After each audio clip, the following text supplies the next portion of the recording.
샬롬. 우리 정릉교회 속회 리더를 주님의 이름으로 환영하고 축복합니다. 오늘은 현재 우리 정릉교회가 고난주간 특별 새벽 기도회를 보내는 중에 있습니다.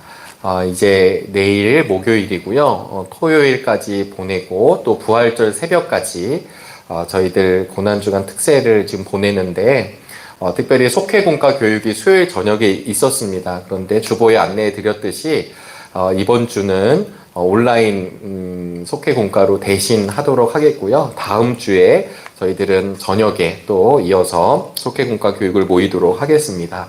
고난주간을 보내곤 있지만 사실은 속회공과는 이제 4월 달이기 때문에 우리가 부활의 기쁨을 맞이하고 또 이어서 이사야 말씀을 가지고 속회공과 교육을 함께 나누도록 하겠습니다.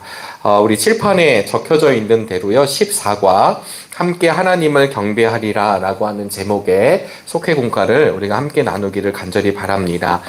이사야서의 말씀을 가지고 오늘 공과가 이루어지고 있는데요. 이사야서는 전에도 말씀을 드렸다시피 66장까지 되어져 있습니다. 그래서 이사야서 제2 이사야, 제3 이사야 이렇게 이제 구분을 하게 되지만 큰 틀로 보게 되면 성경이 총 66권이 있고요. 또 이사야도 66장까지 있잖아요. 그래서 1장부터 39장, 우리로 보면 구약 39권 있는 것처럼 39장의 내용은 이스라엘의 잘 못되고 있는 지점을 이사야를 통해서 하나님이 고발하십니다.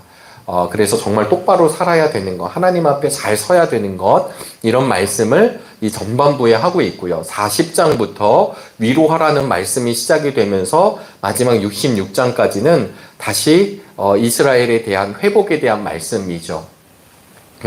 우리가 예언서를 읽을 때 참 불편한 마음들이 들 때가 있습니다. 왜냐하면 하나님의 말씀 앞에 거룩하게 서지 못한 것을 예언자들을 통해 말씀해 주시기 때문인데, 그런데 그 말씀으로 끝나지 아니하고 예언자들을 통해 다시 소망과 회복의 메시지를 주세요.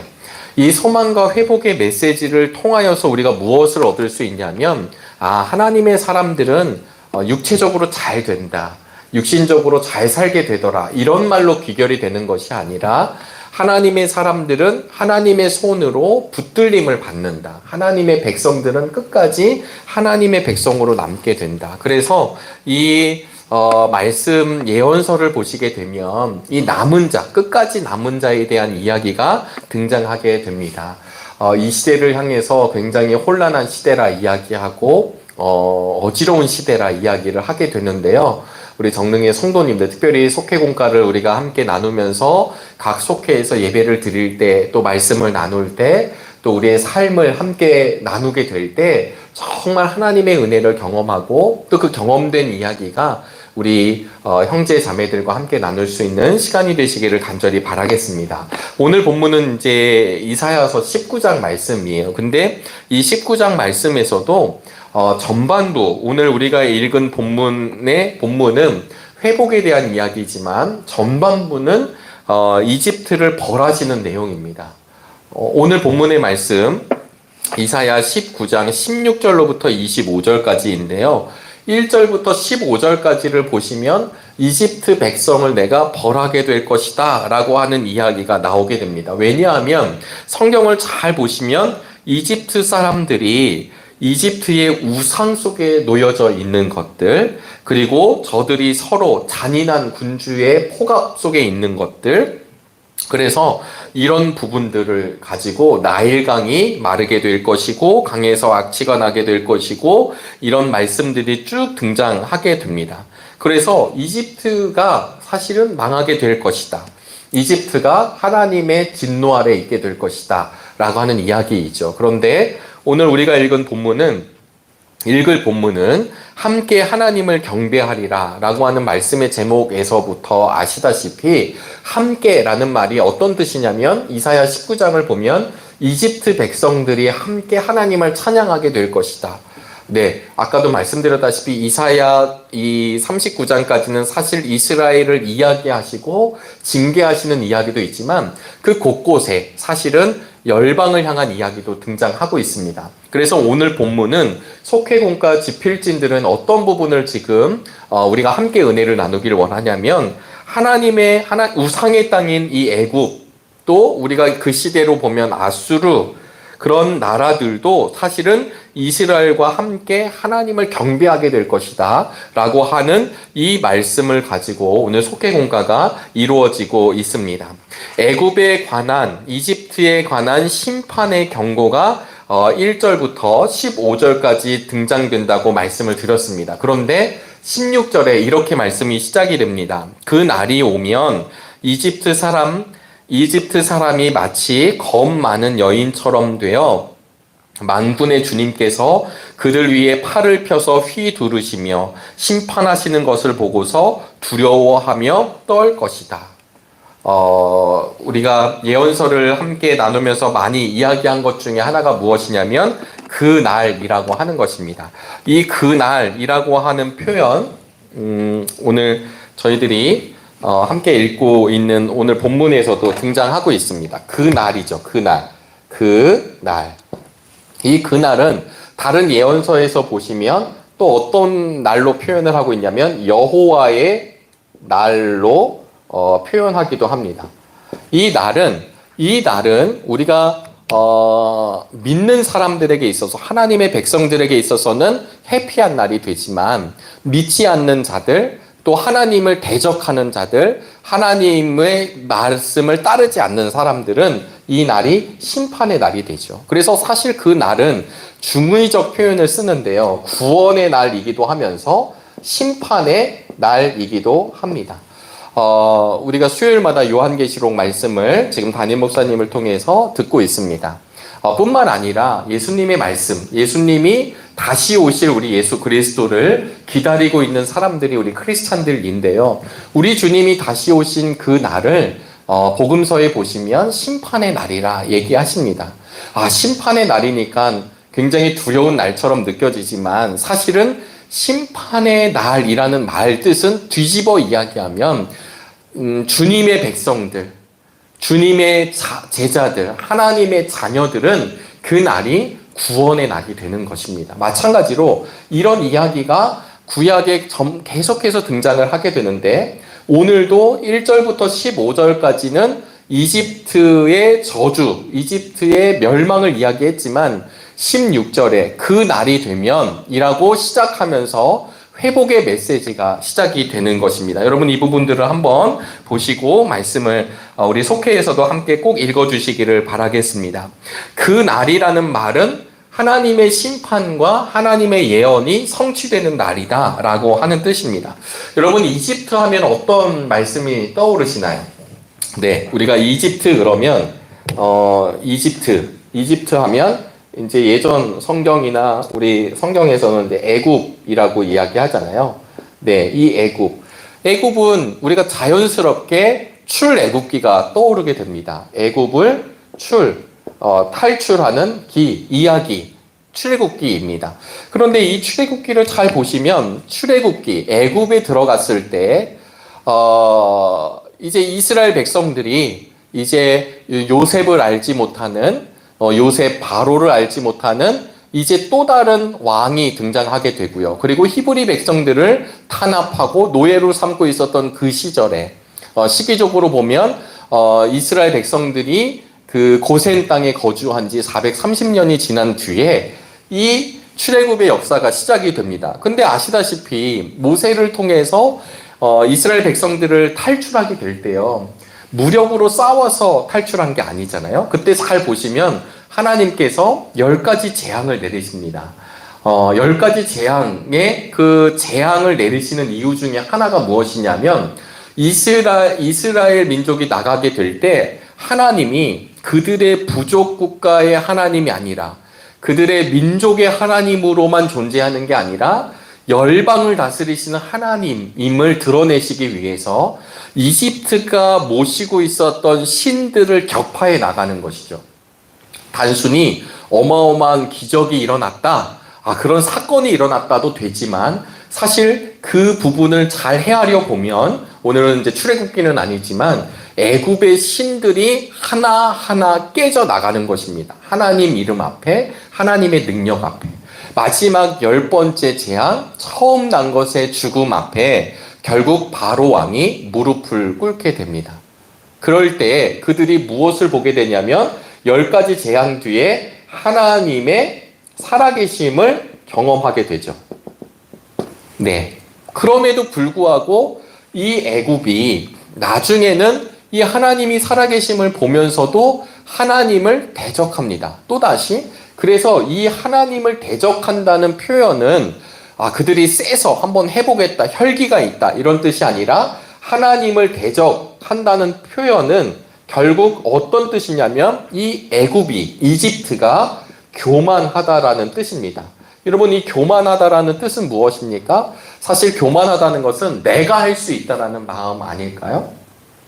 우리 정릉의 성도님들이 하나님의 나라를 바라보며 하나님의 마음을 소유하며 믿음의 길을 걸어가실 때 내가 할 수 있는 것 아니라, 내가 잘 지켜내는 것 아니라, 내가 열심히 감당하는 것, 그것이 필요 없다는 말씀이 아니라 무엇보다 하나님이 나를 함께하여 주셔서, 하나님이 나를 붙들어 주셔서 그 구원의 은총에 감격하여 믿음으로 고백하며 우리의 은총의 길, 삶의 길을 걸어가는 믿음의 자세가 있게 되기를 주의 이름으로 소망합니다. 이런 분들, 정말 예수님을 아는 분들, 정말 하나님 아버지를 아는 분들은 어떤 마음이 들까요? 내가 이렇게 호흡하는 것도, 내가 오늘 이렇게 나와서 예배하는 것도, 또 내가 불편하였지만 그럼에도 불구하고 하나님의 인도하심으로 찬송하고 예배하고 기도하는 이 모든 것이 내가 잘나서가 아니라 하나님 때문에 하는 것, 하나님이 나를 붙들어 주셔서 하는 것,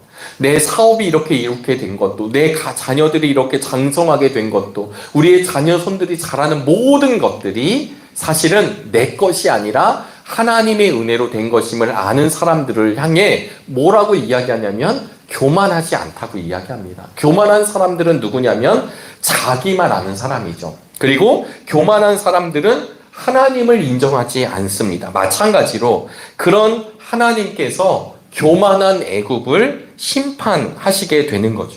이 애굽을 심판하심으로 말미암아 온 땅이 하나님을 두려워합니다.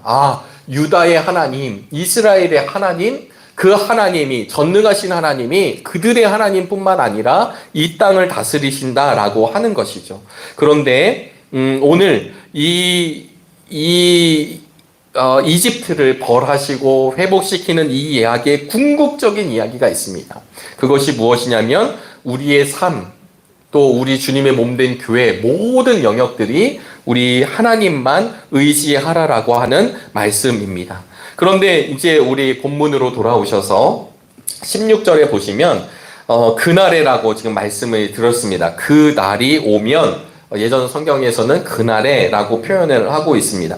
그러면 어떤 일들이 일어나게 되냐면 유다라는 이름만 들어도 모두 무서워할 것이다. 17절에 이렇게 표현이 되고 있고요. 그리고 18절에 보니까 5성읍 가운데서 한 성읍은 멸망의 성읍이라고 불릴 것이다. 거기 난해주를 보시면 그 멸망의 성읍이 다른 맞소라 본문에서는, 다른 그 성경 본문에서는 태양의 성읍이라고 번역하기도 합니다. 그러니까 이 태양의 성읍은 이집트의 여러 도시들이 있는데 가장 중앙에 우리로 얘기하면 아마 수도가 되겠죠. 카이로. 이 지역까지 다 불리게 되는데 결국은 이게 무엇이냐면 이집트 땅 한가운데 그 멸망의 성읍 혹은 태양의 성읍이라고 하는 그곳에서도 주님을 예배하는 제단이 세워진다라고 하는 예언이 19절에 등장하게 되는 것입니다. 여러분, 여호와 하나님만을 의지하는 신앙, 우리 하나님이 온 세계를 다스리는 세상, 그리고 그런 신앙, 이런 것이 지금 이집트라고 하는 나라를 통해서 이사야를 통해 예언이 되고 있습니다. 그러니까 여기에서 잘 보시면, 우리 본문을 보시면 나중에 구원자가 주님께 부르짖어서 살려주실 것을 간구하면 주님께서 한 구원자를 보내시고 20절의 말씀입니다. 억압하는 자들과 싸우게 하셔서 백성을 구원하실 것이다. 이 구원자라고 하는 말이 사실은 이 애굽 백성을 살려주는 어떠한 사람이기도 하지만 궁극적으로는 바로 이 구원자가 누구시냐면 예수 그리스도시라는 것이 이사야 말씀을 통해 선포가 되고 있습니다. 그리고 나중에 가보시면 그날이 오면 23절 말씀입니다. 이집트에서 아시리아로 통하는 큰 길이 생겨 우리 속개공과인 대로라고 표현을 했고요.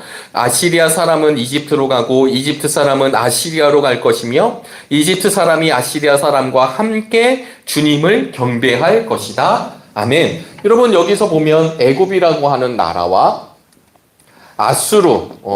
아수르라고 하는 나라가 나옵니다. 우리가 성경을 보시면 나중에 이렇게 지도를 보시면 지금 이스라엘이거든요. 여기가 이스라엘인데 요 밑에가 애굽이죠. 위에가 아수르가 자리를 잡았습니다. 두 사람의 사이에 대로가 생기고요. 그리고 이 대로를 통해서 자유롭게 왕래를 한다 이런 얘기고 아수르 사람들과 애굽 사람들이 서로 평화롭게 지내는 것을 이야기합니다. 여러분 나중에 이사야서에 이 천국에 대한 하나님 나라에 대한 모티브 가운데 하나가 뭐냐면 우리가 잘 아시는 찬양 있잖아요. 사막에 샘이 넘쳐 흐르리라. 사막에 샘이 넘친대요. 네, 어린아이와 독사가 같이 나뒹굴고 맹수와 그냥 동물들이 같이 나뒹굴고 이게 현실 세계, 우리가 사는 세계에서는 불가능한 거거든요. 있을 수 없는 일입니다. 그런데 그 날이 오면 하나님의 나라는 어떤 나라이냐면 세상의 기준과 법칙이 다스려지는 시대가 그런 상황이 아니라 하나님의 가치, 하나님의 평화, 여호와 샬롬이 임하는 시대입니다. 그래서 서로가 서로를 쟁탈하고 제국과 제국이 싸워야 되고 사실은 이 이스라엘을 교두보로 삼고 서로가 위로 북방 전진을 하든지 남방으로 밑으로 내려가서 저 애국까지 다스려야 되든지 하는 치열한 싸움이 있었던 나라와 나라 사이거든요. 그런데 오늘 본문에 보시면 그날이면 바로 이런 하나님의 평화의 메시지를 지금 이 언어로 쓰고 있습니다. 여러분, 우리 속회공과에 흐르고 있는 중요한 문맥 중에 하나가 무엇이냐면 하나님의 나라가 자그마한 이스라엘 백성들만의 것이 아니라는 것이 내포하고 있거든요. 또 하나는 우리 교회만 하나님 나라의 백성이다. 우리들만 하나님 나라의 백성이다. 이거는 하나님의 말씀을 따르지 않는 것입니다. 우리 예수님은 경계선을 무너뜨리셨거든요. 야, 의인과 죄인이야. 나는 의인이고 너는 죄인이야. 라고 자기 스스로가 구별하던 바리새인들. 우리가 지금은 고난주간을 보내고 있습니다. 이제 세종 목요일이 내일이고요. 그리고 이제 성금요일이 다가옵니다. 세종 목요일을 통해서 이제 예수님께서 여기저기 이리저리로 그의 몸이 고난을 받으시고 핍박을 받으시고 그리고는 종국에 갈보리 십자가를 지고 올라가셔서 죽기까지 하나님의 사랑을 보여주십니다. 여러분 우리가 이것을 묵상하며 경건하게 이 시간을 보내고 있는데요. 그 예수님 하나님의 사랑이 그들만을 위해서 있는 것이 아니라 사실은 온 땅을 위해서 하나님께서 허락하신 하나님의 사랑. 그래서 우리는 이것을 다함 없으신 사랑, 변함 없으신 사랑이라고 찬양으로 고백합니다. 그래서 오늘 이사야서의 말씀은 우리 하나님이 작은 하나님이 아니시라 큰 하나님이라고 하는 내용이 내포되고 있습니다. 여러분 오늘 지금 이사야 19장 말씀을 드렸는데요. 이사야 19장의 말씀을 제가 읽다 보니까 그런 은혜가 있었습니다. 제가 전에 우리 사순절 신앙 강좌 시간에 지지난번에 신앙 강좌를 하는 시간에 사순절에 대한 의미를 이야기하면서 이런 이제 이걸 콥트라고 읽거든요. 그래서 이걸 이제 콥트 이렇게 한국말로는 읽는데 이 콥트라는 말이 어떤 뜻이냐면 이집트라는 뜻입니다. 그래서 이 이집트에서 생겨난, 그러니까 이집트 크리스찬들을 향해 뭐라고 얘기하냐면 콥틱 크리스찬이라고 얘기합니다. 그러면서 제가 소개해드렸던 곳이 어디였냐면 카이로에 있는 모카탐이라고 하는 곳입니다.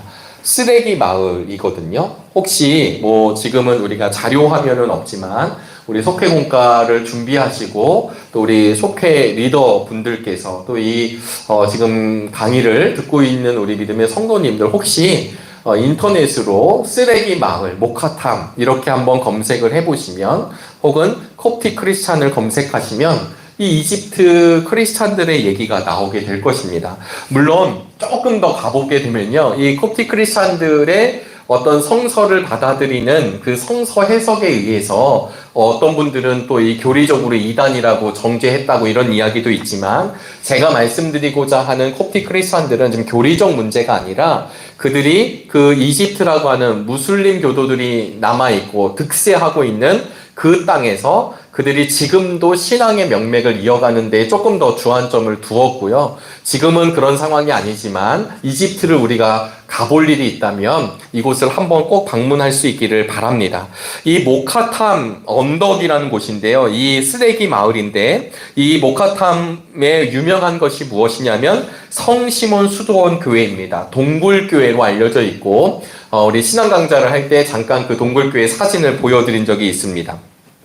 1974년도에 이 교회가 이제 거기에 제대로 만들어지게 되거든요. 그런데 사실은 그곳이 더 유명했던 이유는 10세기에 성시몬이라고 하는 성시몬 테너라고 하는 수도사가 그곳에 있었고, 그러니까 명맥이 이어가는 거죠. 학자들에 따르면 AD 60년 사도 마가의 선교까지 거슬러 올라간다라고 이 이집트 콥틱 크리스찬들은 이야기하고 있습니다. 근데 문제는 7세기 이후로 이집트가 완전히 이슬람권이 됩니다. 7세기 이후로. 그런데 이 모카탐이라는 곳에서 10세기에 그 아까 말씀드린 수도사가 이곳을 방문하게 되고요. 지금 우리가 알고 있는 이 동굴교회, 이 교회는 1974년도에 이 교회가 이제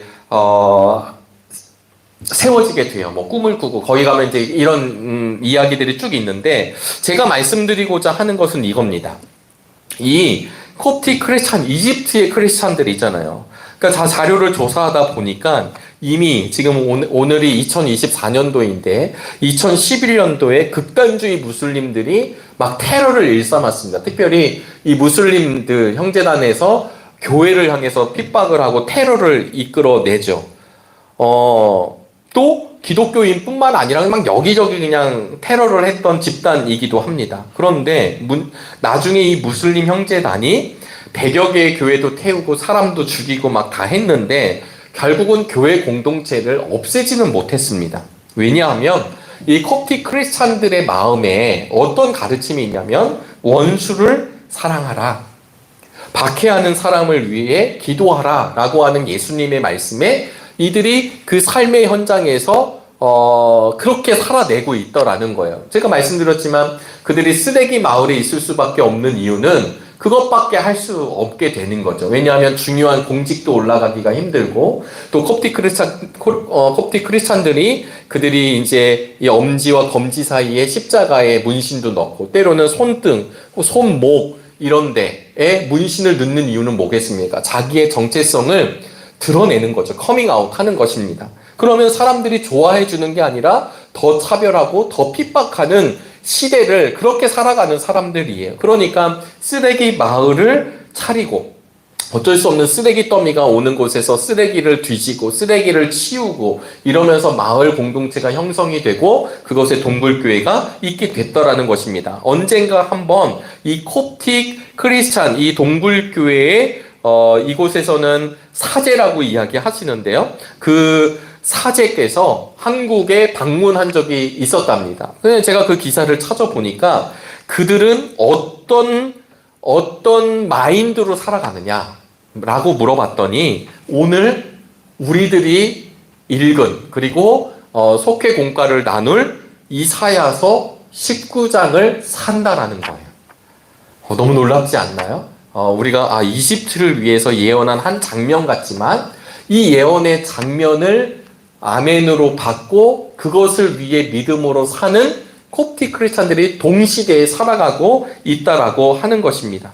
그래서 그들은 뭐라고 이야기하냐면 그 날이 오면 만군의 주님께서 팔을 펴서 백성을 구원하고 세상에 복이 될 것이고 이 예수님에 대한 예언이 반드시 성취가 될 것이라고 믿고 수많은 우리의 동족들, 이집트의 사람들이 예수님을 구세주로 영접하고 있다는 고백을 한국에 와서 한 적이 있습니다. 여러분 참 놀랍잖아요. 우리는 이 시대를 향해서 핍박의 시대라 이야기하지 않습니다. 불과 몇십 년 전에 공산주의 치하라든가 일제시대 때는 분명히 우리나라도 아마 어려운 시대였을 것입니다. 살아보진 않았지만 많은 역사 자료들을 통해 보면요. 수많은 배교자들이 나올 수밖에 없었던 이유는 어마어마한 무시무시한 폭력이 있기 때문이죠. 죽음이 있기 때문입니다. 그러나 지금 대한민국은 그런 핍박의 시대라 이야기하지는 않습니다. 오히려 이렇게 이야기를 하죠. 이 대한민국은 유혹의 시대이다. 예전에 모셨던 예전에 제가 섬겼던 교회의 한 원로 목사님께서 이제 자신의 제자이죠. 네. 그래서 그 교회 출신의 목사님이 전도사님이 이제 개척교회를 하게 됐습니다. 그래서 경기도 화성에 있는 한 지역에 제가 섬기고 있는 교회 목사님들을 모시고 또 교우들과 함께 그 개척교회 창립 예배를 간 적이 있어요. 그랬을 때 축사를 부탁을 드렸습니다. 자신의 신앙을 이렇게 키워주셨던 그 교회 원로 목사님이십니다.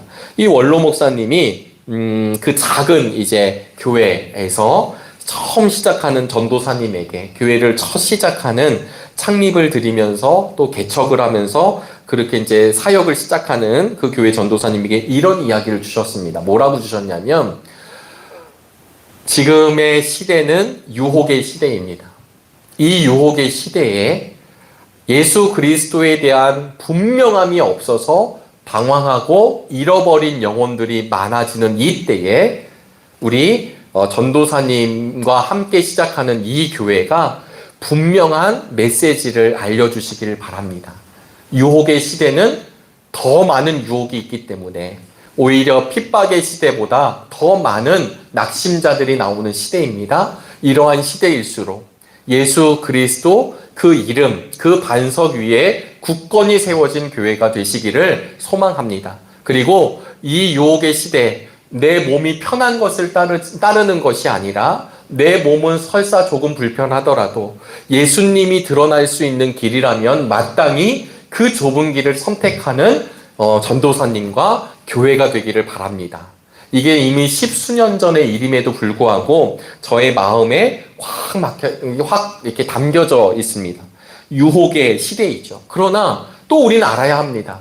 우리는 유혹의 시대이고 몸으로는 큰일 없는 것처럼 느껴지지만 세계 열방 가운데 그 핍박과 고난의 시간을 동시대에 지내고 있는 크리스찬들도 있죠. 그래서 이 콥틱 크리스찬들은요, 십자가를 지고 나를 따르라 라고 하는 말씀을 삶 가운데 진짜 묵상하며 걸어간다는 고백을 듣게 되었습니다. 그런데요, 여기에서 나오는 유명한 이야기 가운데 하나가 무엇이냐면, 여러분 아랍 사람들 있잖아요. 아랍 사람들이라기보다는 이집트 사람들, 이 무슬림 교도들. 그런데 여러분 그 무슬림 교도들이 하루에 5번 기도를 합니다. 그리고 메카를 향해서 이게 자리를 펴고 그곳을 향해서 그들이 절하면서 기도를 하죠. 그러면 반드시 그때 방송을 틀어놓습니다. 그런데요, 이 콥틱 크리스찬들은 그 방송이 켜지기도 전에, 그들이 먼저 첫 번째 기도하는 시간이 되기도 전에 가장 먼저 일어나서 카이로 시내 쓰레기를 정리해야만 한대요. 그런데 그들이 일을 할 때 무엇을 하느냐? 찬송을 부르며 그 일을 감당한다고 합니다. 언젠가 쓰레기 마을이다 보니까 쓰레기도 오지만 때로는 잃어버린 물건들도 오게 되고 돈다발도 들어오게 된다고 합니다. 그런데 이 쓰레기 더미에서 엄청난 돈이 발견이 됐을 때 이 주민들이, 이 콥틱 크리스찬들이 그 돈을 갖지 않고 돌려줬다고 해요. 그래서 이 사만이라고 하는 사제가 뭐라고 고백을 했냐면, 한 번은 무슬림 경찰이 자신이 잃었던 돈을 찾아오자 기독교인들이 이것을 찾아주게 되자 정직한 사람들이다 라고 하는 칭찬을 했다는 고백을 하게 됐습니다. 여러분, 오늘 우리는 이집트가 회복이 될 것이다 라고 하는 이야기로 끝나는 것 같지만, 사실은 진짜 이집트에서는 우리 이집트를 하나님이 소망으로 살려주시고, 여기에 이 카이로에 지금은 모하메드를 믿고 있지만 무슬림이지만 사실은 우리 이 땅에 예수 그리스도를 믿는 사람들이 늘어나게 될 것이다 라고 하는 믿음으로 그들이 그곳에서 생활을 한다는 이야기를 듣게 되었습니다. 네, 조금 이야기 같지만 여러분, 오늘 고난주간을 보내고 있고 또 오늘 수요일을 보내고 있는 우리들에게 다시 한번 도전이 될 수 있기를 주님의 이름으로 축복합니다.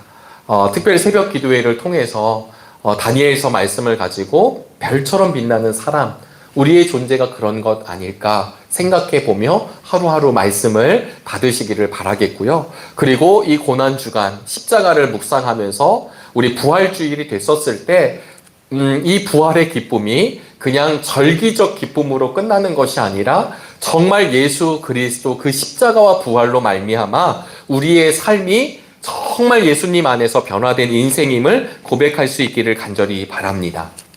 그래서요, 이 14과는 찬송도 499장입니다.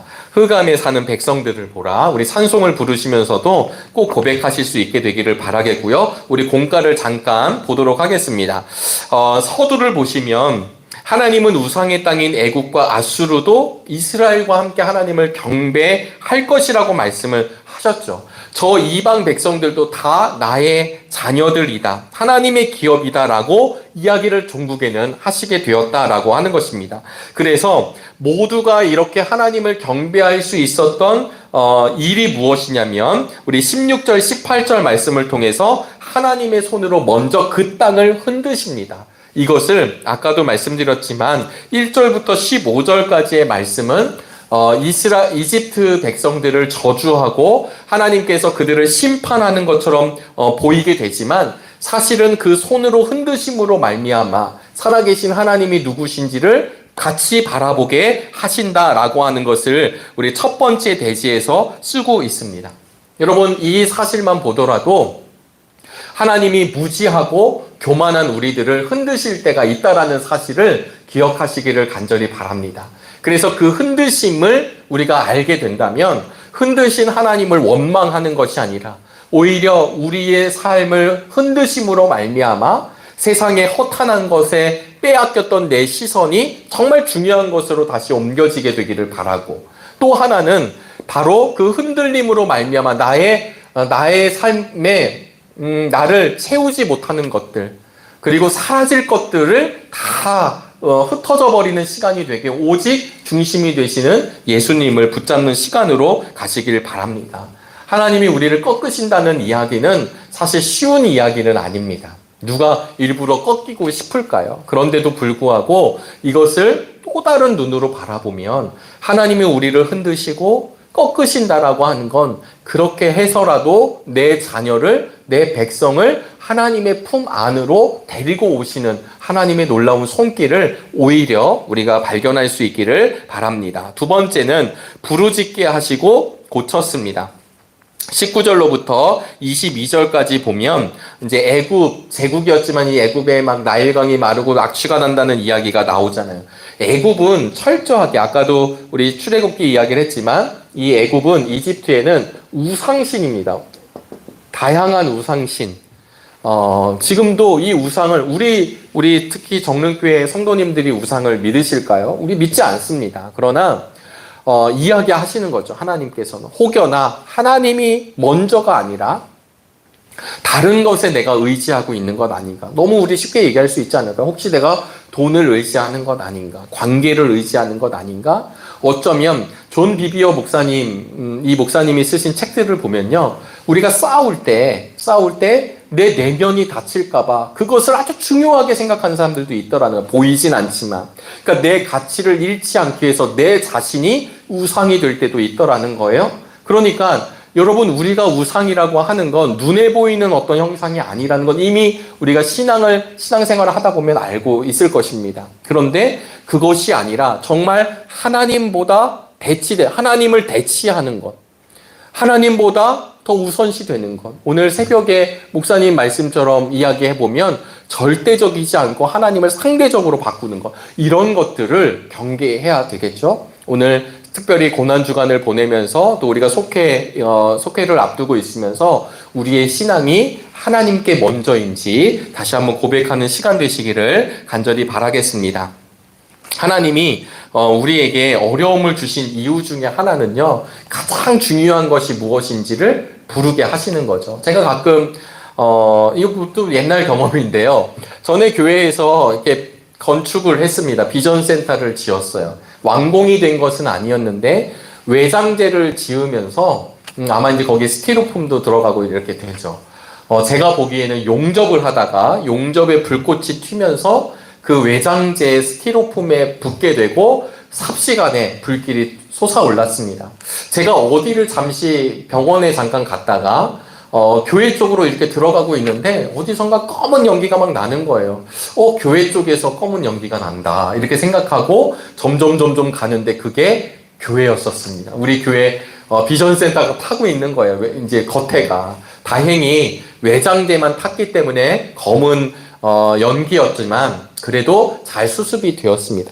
제가 그때 봤던 환경이 뭐냐면 우리 교회 주변에 그 공사하고 있었던 그 건설회사의 과장님, 직원, 그런 분들, 그 다음에 그 교회 관리하시는 분들, 장로님들, 거기에 있었던 사역자들, 어느 누구도요, 걸어 다니지 않았습니다. 다 뛰어다니고 소리 지르고 혹시 사람 있는가 없는가 외치고 119 누가 신고하고 막 난리도 아니죠. 그러면서 외치는 겁니다. 불 났다고 얘기하는 거죠. 물에 빠지면 어느 누구도 물 빠졌습니다 얘기하지 않잖아요. 우리가 그런 위기를 만났을 때 우리의 입술이 열려져서 살려달라고 얘기하는 것이 사실 우리의 원래 모습입니다. 하나님은 우리에게 가장 중요한 하나님을 향해 외치라고, 하나님의 이름을 부르게 하라고 사실은 부르짖게 하시기 위해서 흔드신다는 이야기를 우리가 잘 이해할 수 있게 되기를 간절히 바랍니다. 그리고 23절부터 25절 저 앞에도 써놓았지만 대로를 열어 화해하게 하셨다. 아까 아수르와 그 다음에 우리 이스라엘을 통로로 삼아가지고 밑에 애굽이 있었습니다. 여기를 왔다 갔다 하는 그 대로가 열리게 될 때, 이걸 주님의 길이 열리게 될 때 하나님은 친히 애굽과 아수르도 연결이 된다는 거죠. 여러분, 십자가는 연결입니다. 우리가 잘 아시는 것처럼 십자가는 이웃과 연결이 되고 하늘과 이 땅이 연결이 되잖아요. 이 십자가를 더하기라고도 이야기하고, 어떤 분들은 십자가를 이렇게 예수님이 끌고 가시는 모습을 보면서 곱하기라고도 합니다. 사랑이 배가 되고 더해지는 은혜가 있다라는 거죠. 그런데 여러분, 이 십자가의 가장 핵심은 연결이 되는 것입니다. 죄로 인해서 끊겨졌던 우리와 하나님이 예수님으로 인해 다시 연결되는 것.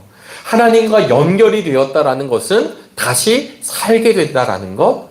마찬가지로 대로를 통하여서 그 나라와 그 나라가 연결이 되고 사람들이 연결이 됐다. 이게 이제 하나님이 말씀하시는 여호와 샬롬의 이게 모티브가 됩니다. 우리 속회를 함께 나누고 또 함께 고백하고 있는 믿음의 성도 여러분, 우리 하나님이 우리들만의 찬양을 원하시는 것이 아니라 우리 이 십자가의 길을 지나가고 부활의 기쁨을 나눈 뒤에 우리 예수님이 가장 먼저 하셨던 말씀이 우리에게 평안이 있을 것이다 말씀해 주셨습니다. 우리 안에 평안이 있게 되기를 간절히 바랍니다. 그리하여 우리의 근심과 걱정과 염려와 때로는 무서움과 두려움과 또 이 삶을 향한 여러 가지 고민이 있습니다. 그러나 부활하신 주님으로 인해서 그 모든 것이 사라지게 되고 다시 예수님을 바라보면서 우리에게 맡겨주신 사명을 감당할 수 있게 되기를 주의 이름으로 축복합니다. 네, 그러면 우리가 이제 다음 주에 이 속회 공과를 함께 나눠 주시고요. 특별히 묵상 질문에 보시면 어려움이 찾아와서 삶이 흔들리고 두려울 때 여러분들은 어떻게 하십니까? 하나님께 부르짖어 기도하여 응답받은 사건들이 무엇인지 여러분 우리 속회원들끼리 솔직한 고백들이 있게 되기를 바라겠고요.